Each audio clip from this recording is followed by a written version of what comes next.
अब बात करेंगे आजसू के महाधिवेशन के। रांची के मोरहाबादी मैदान में आजसू का महाधिवेशन चल रहा है। महाधिवेशन का आज दूसरा दिन है और 3 दिवसीय महाधिवेशन था। दूसरे दिन कृषि, शिक्षा, स्वास्थ्य, खनन के साथ महिला सशक्तिकरण पर चर्चा हुई है।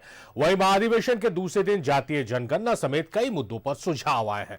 आजसू ने कहा है कि महाधिवेशन में तमाम सुझावों को पार्टी गंभीरता से ले रही है। के महाधिवेशन का दूसरा दिन, कृषि, शिक्षा, स्वास्थ्य और स्वशासन पर चर्चा। महिला सशक्तिकरण पर भी महाधिवेशन में मंथन। आजसू के महाधिवेशन के दूसरे दिन कृषि, शिक्षा, स्वास्थ्य, स्वशासन और महिला सशक्तिकरण पर चर्चा हुई है। साथ ही सिंचाई और खनन जैसे मुद्दों पर मंथन हुआ। इस दौरान सुप्रीम कोर्ट के वकील संजय, झारखंड आंदोलनकारी और फिल्म निर्माता मेघनाथ भट्टाचार्य समेत कई लोगों ने अपने विचार रखे। आजसू के महाधिवेशन के दूसरे दिन रांची यूनिवर्सिटी के पूर्व वीसी प्रोफेसर रमेश शरण भी शामिल हुए। सुदेश महतो ने कहा कि आजसू के महाधिवेशन में झारखंड की अस्मिता और विकास के मुद्दों पर चर्चा हो रही है। जो झारखंड के लिए जो जरूरी है, झारखंड की अस्मिता के लिए जो जरूरी है, वहां से लेकर झारखंड की प्रगति के मूल कारकों को पर हम लोग डिबेट कर रहे हैं और इसका नेशनल इंटरनेशनल स्तर पर जो भी मानक स्थापित हुए हैं उन्हें चर्चा का माध्यम बना रहे हैं और उस लेवल में पहुंचने के लिए क्या तरीके हो सकते हैं, किस रूप से माहौल बनाया जा सकता है, इन सभी विषयों को केंद्र बनाया गया है। महाधिवेशन के दूसरे दिन कई मुद्दे सामने आए। झारखंड में 80,000 हेक्टेयर जमीन नष्ट हुए हैं। वहीं जातीय जनगणना को लेकर भी सुझाव आए हैं। तो 80,000 हेक्टेयर भूमि, यहाँ की जो कृषि जो भूमि थी वो नष्ट हुई है। तो हमारे राज्य की 80% आबादी खेती पर आधारित है। तो कहीं न कहीं ये चिंता का एक विषय है। कई लोगों ने जातीय जनगणना से संबंधित सुझाव दिए, कई महत्वपूर्ण सुझाव आए हैं राज्य में। तो जितने भी सुझाव, इन सारे सुझावों पर जब हम लोगों की पॉलिटिकल एजेंडे पर चर्चा होगी तो इन सारे एजेंडे पर हम लोग चर्चा करेंगे और जो भी राज्य हित के लिए महत्वपूर्ण है सारे को हम लोग पॉलिटिकल एजेंडे में शामिल करके इनको राज्य में लागू करने के लिए सड़क से सदन तक हम लोग आंदोलन करेंगे। ये पार्टी का महाधिवेशन नहीं है, बल्कि पूरे झारखंड के आवाम का महाधिवेशन के रूप में हम लोग परिणत करने का प्रयास करें। विषय वही है, जल, जंगल, जमीन। उसी जमीन में आप रहते हैं, जंगल भी वही है, वही जमीन है, लेकिन जल, जंगल, जमीन, भाषा, संस्कृति खत्म हो रहा है। क्यों खत्म हो रहा है, इसको कैसे बचाया जा सकता है? 23 साल में कुछ नहीं कर पाए। सरकारें आई, सरकारें बनी, सरकारें चल रही है, लोगों के हालात में परिवर्तन नहीं हो रहा है, वो चिंता का विषय। आजसू के महाधिवेशन के दूसरे दिन झारखंड आंदोलनकारी और फिल्म निर्माता मेघनाथ भट्टाचार्य ने खनन के बाद जमीन को भरने का सुझाव दिया, जबकि सुप्रीम कोर्ट के वकील और पर्यावरण प्रेमी संजय उपाध्याय ने केंद्र और राज्य के समन्वय से कानून बनाने का सुझाव दिया।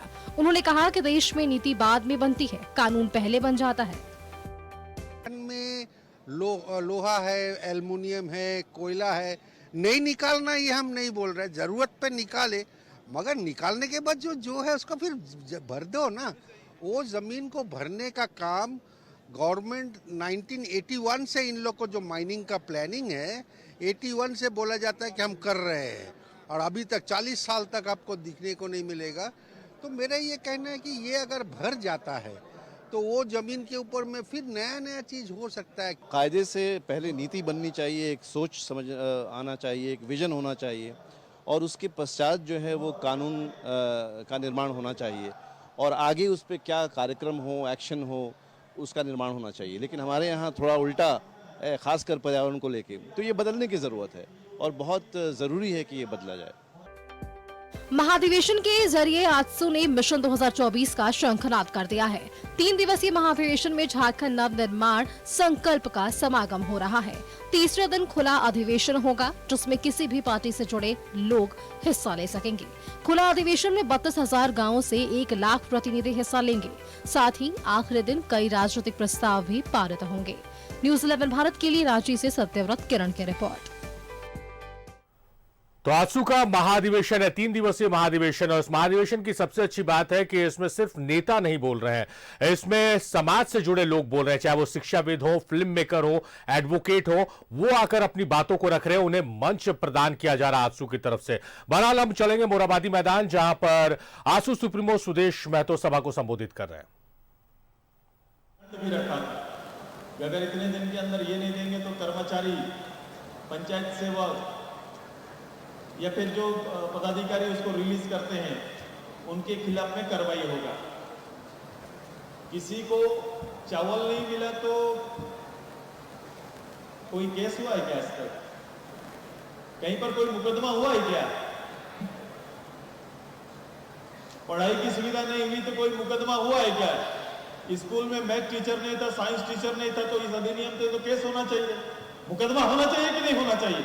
अधिनियम को निकाल के पढ़ो और आप देखिएगा कि वो अधिनियम कहता है कि मुझे आज क्लास नहीं हुआ तो बच्चे मुकदमे कर सकते हैं, उसको यह अधिकार है। ग्राम शिक्षा समिति अधिकार के साथ काम कर सकता है। ऐसा कहीं घटना सुना है क्या? किसी कर्मचारी को इस राज्य में कहीं सजा हुआ है क्या कि आपने 15 दिन के अंदर जाति आय प्रमाण पत्र नहीं दिया, इसके खिलाफ में गए और इसके लिए 2000 रुपए का जुर्माना लगा? ऐसा कहीं घटना सुना है क्या? हुआ है क्या कहीं पर? अब बताओ कितना निद्रा अवस्था में और कितना सहनशीलता इस प्रदेश के लोगों में है। या तो दो अवस्था है, या तो सहनशीलता का लेवल बड़ा है या निद्रा अवस्था में जी रहे हैं।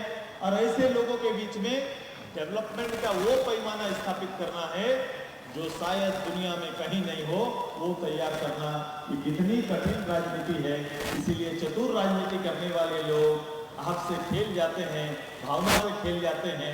केवल अखबार में लिखा हुआ देखकर और घोषणा मात्र से अबीर गुलाल लगा के जिंदाबाद प्रारंभ कर देते हैं और वोट की राजनीति में ये लोग सफल हो जाते हैं। पारा टीचर आज के अखबार में मैंने देखा कि 10,500 पारा टीचर फेल कर गए ना। एक अखबार में ऐसा रिपोर्ट देखा मैंने और कहा गया कि जो लोग पास किए हैं उनका 10% ही वेतनमान बढ़ेगा। मैं नहीं जानता इसकी सच्चाई कहाँ तक क्या है, कितना है, किस रूप से उस अखबार ने लिखा। कभी कभी अखबार के लिखे पूरी बातों को सच्चाई मान के मेरा स्टेटमेंट देना अच्छा नहीं होगा, क्योंकि मैं एक जिम्मेदार हूं। लेकिन आप देखो कि जिस सरकार ने समान काम के समान वेतन देने की बात की थी, जिन्हें टीचर का ओहदा दे दिया था, एक सहायक शिक्षक या कोई मानक नाम दे दिया था, कितनी बातें अखबार और पत्र में चला, अंततः जब परिणाम आएगा मैं आपको दावे के साथ कह सकता हूं कि जितनी बातों की चर्चा और जितनी चतुराई सरकारी पदाधिकारियों ने और सरकार के लोगों ने किया है, कहीं ना कहीं मेरे ये भाई ठगे महसूस करेंगे, इनको पछतावा होगा। ऐसा है यहाँ के लोगों, क्योंकि ये सरकार ईमानदारी से कर ही नहीं सकती है। दिन रात आपके विषयों के लिए षड्यंत्र करती है, जितना डिमांड उतना षड्यंत्र। ये अधिकारी सेवा के लिए नहीं बैठे हैं, आपके साथ कागजी षड्यंत्र करने के लिए बैठे हैं। इसीलिए मैंने कहा कि नियुक्ति निकाल रहे हैं, नियुक्ति दिख रहा है कागज में, प्रस्तावना दिख रहा है, 1932 दिख रहा है, 27% आरक्षण दिख रहा है, सारनाथ कोड दिख रहा है, लेकिन इस सारा के पीछे षड्यंत्र का सब जुड़ा हुआ है जो कहीं ना कहीं जाके अटकेगा। और कितना साधारण समझता है लोगों को कि मैंने तो कर दिया था, कोर्ट ने रोक लिया, नहीं क्या करूंगा, आने दो सरकार, फिर वोट दो और मैं रेडी हूं काम करने के लिए, मैं ही तो लाने वाला था, वो तो नहीं किए थे, हम कर रहे हैं। यही वातावरण करके सारा काम और जिंदाबाद की राजनीति चल रही है। यही चल रहा है कि नहीं चल रहा है? चल रहा है कि नहीं चल रहा है? अरे स्पीकर थक गए थे तुम लोग, थक गए कि आप सभी लोग? बीच वाला लोग तो पूरा थका हारा लग रहा है। क्या जी आप, मेरा बिरसा मुंडा जी, झारखंड आंदोलनकारी नेता, खड़ा हो जाओ। बिरसा जी को स्टेज में बुलाइए, मुझे उनको सम्मान करना है। आप आ जाओ स्टेज में। वैसे हमसे चूक हो गई भाई, ये जंगल के अंदर में सबसे बिरहोर, सबसे इस जगह पर रहने वाले वीर साहब जी को यहाँ पर बुलाइए। विरसायत को अगर कोई स्थापित करके इतने सालों के बाद भी कोई रखा है तो इन्हीं प्रयास से कुछ है। मैं इनको अपनी ओर से बहुत बहुत साधुवाद और धन्यवाद देना चाहता हूं।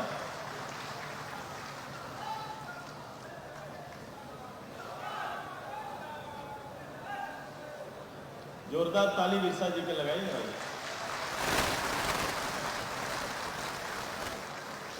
मेरे पार्टी में और मैं अपने सोशल वर्कर को, मेरे पार्टी के वर्कर को देखने की दृष्टि ये नहीं है कि वो एमएलए है कि एमपी है।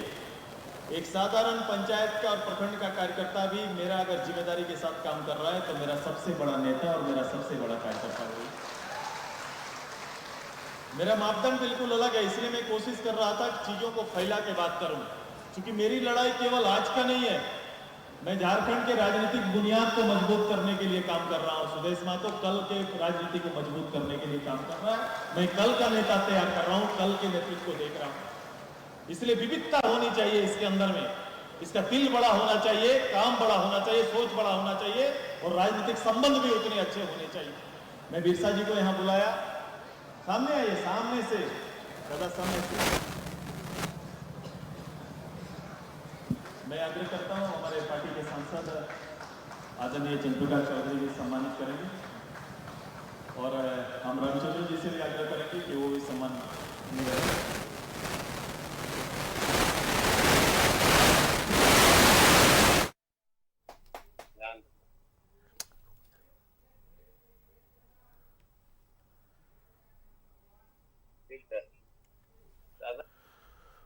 तो आजसू के महाधिवेशन में आपको हम ले गए थे, जहां पर सुदेश महतो को आपने सुना और जो महाधिवेशन में ले जाने से पहले आपको हमने बातें बताई थी कि किस तरह से ये पार्टी का महाधिवेशन नहीं लग रहा है, क्योंकि हर किसी को आजसू के इस महाधिवेशन में मंच दिया गया है। और सुदेश महतो ने अपने संबोधन के दौरान बीच में ही उनसे चूक हो गई, वो भूल गए, बिरसा को बुलाकर मंच पे सम्मानित किया है।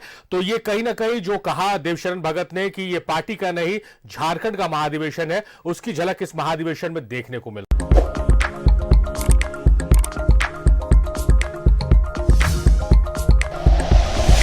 Like and share videos, subscribe करें हमारा चैनल और प्रेस करें बेल आइकॉन। न्यूज़ 11 भारत, सच है तो दिखेगा।